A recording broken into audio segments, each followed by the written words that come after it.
Legendy o jej rozpustnym życiu, zdradach, intrygach, kochankach i rywalizacji z prostytutkami pobudzają do dziś naszą wyobraźnię. Poznajcie historię kobiety, której ambicje wstrząsnęły życiem elit starożytnego Rzymu. Valeria Messalina urodziła się około 17 roku naszej ery w Rzymie w rodzinie o znakomitym rodowodzie. Była córką Marka Valeriusza Messalii Barbatusa i Domicji Lepidy młodszej. Poprzez swoją matkę Messalina była spokrewniona z cesarzem Oktawianem Augustem, co stawiało ją w gronie najbardziej wpływowych rodów w Cesarstwie Rzymskim.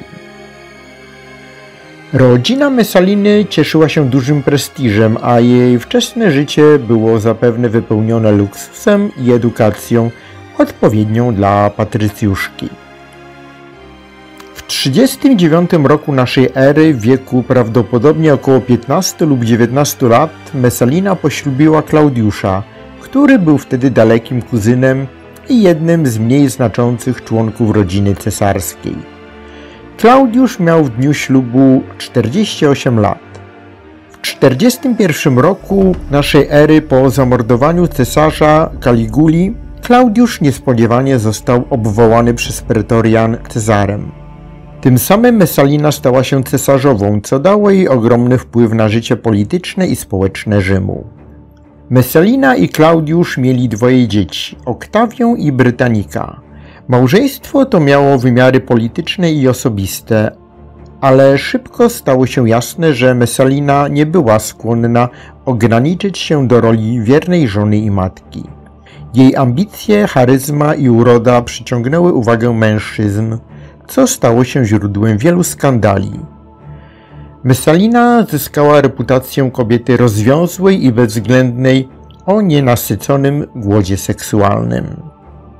Jej liczne romanse i przygody miłosne były szeroko komentowane i krytykowane. Według rzymskich historyków, takich jak Tacyt i Swetoniusz, Messalina nie tylko zdradzała Klaudiusza, ale także angażowała się w liczne intrygi polityczne, które miały na celu umocnienie jej pozycji i wyeliminowaniu rywali. Dążyła do zapewnienia tytułu cesarskiego swojemu synowi Brytanikowi. Sprzymierzyła się z wyzwoleńcem Narcyzem. Wspólnie usunęli wiele wybitnych osobistości Rzymu. Doprowadziła do wygnania Julii, siostry Klaudiusza, a także do śmierci konsula Valeriusza Azjatyka. Konsul miał piękne ogrody, które podobały się cesarzowej. Postanowiła je przejąć. Messalina poleciła zabić prefekta pretorianów, którym był Catonius Justus. Historyk Cassius Dion utrzymuje, że prefekt miał umrzeć, ponieważ zamierzał donieść Klaudiuszowi o seksualnych ekscesach małżonki. W rzeczywistości Messalina chciała obsadzić dowództwo pretorianów swoimi ludźmi i ten cel osiągnęła. Zięć Klaudiusza, młody Gnaeus Pompeius Magnus, zginął na początku 48 roku. Według wersji biografa Cezarów Swetoniusza zgubił go homoseksualizm. Podczas igraszek z młodym kochankiem został zasztyletowany na rozkaz cesarza.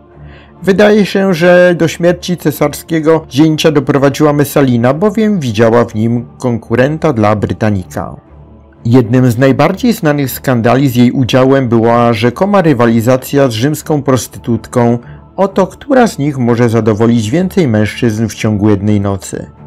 Choć te opowieści mogły być przesadzone, to jednak oddają one obraz, jaki Messalina wywoływała w społeczeństwie. Kobiety nie tylko pięknej, ale i niebezpiecznej. Strach był powszechny. Wiele osobistości w rzymskiej arystokracji drżało o swoje życie. Jednym z nich był Alus Vitellius. Obawiając się jej gniewu, poprosił ją, by dała mu swój bucik. W podziękowaniu przy każdej okazji całował jej stopy, a bucik nosił ze sobą schowany w todze, ostentacyjnie całując go w jej obecności, co bardzo schlebiało cesarzowej. Messalina wykorzystywała swoje wpływy na Klaudiusza, aby realizować własne cele polityczne. Popierała swoich zwolenników, eliminując jednocześnie tych, których uważała za zagrożenie. Przykładem tego może być jej rola w upadku senatorskich rodzin, które popadły w niełaskę u cesarza. Messalina była oskarżona o to, że manipulowała Klaudiuszem, aby wyrokował śmierć swoim politycznym przeciwnikom. Jej najbardziej znanym przeciwnikiem była Julia Livilla, siostra Caliguli, która została skazana na śmierć za rzekome zdrady.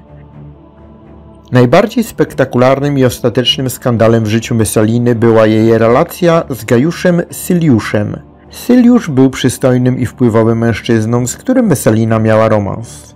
Według niektórych źródeł Messalina i Syliusz mieli plan obalenia Klaudiusza, aby wspólnie objąć władzę. Ich relacje były na tyle poważne, że rzekomo nawet zaaranżowali ceremonię ślubną, co w oczach Rzymian było nie tylko skandalem, ale i zdradą stanu. W 48 roku naszej ery, podczas gdy Klaudiusz przebywał w Ostii, wieści o spisku dotarły do Cezara.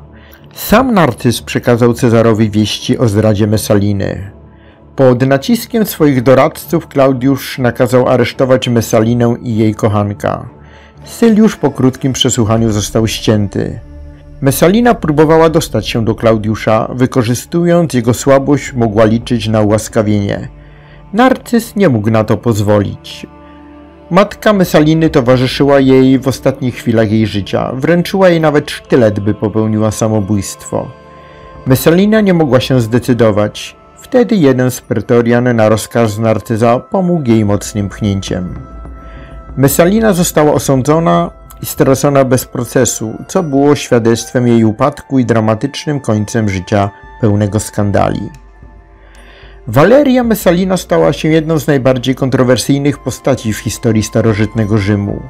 Jej życie pełne intryg i skandali zostało uwiecznione przez rzymskich historyków, którzy opisywali ją jako symbol nieposkromionych żądzy i niebezpiecznej ambicji. Choć wiele z tych opowieści może być przesadzonych lub zniekształconych przez uprzedzenia, to jednak obraz Messaliny jako kobiety fatalnej przetrwał wieki.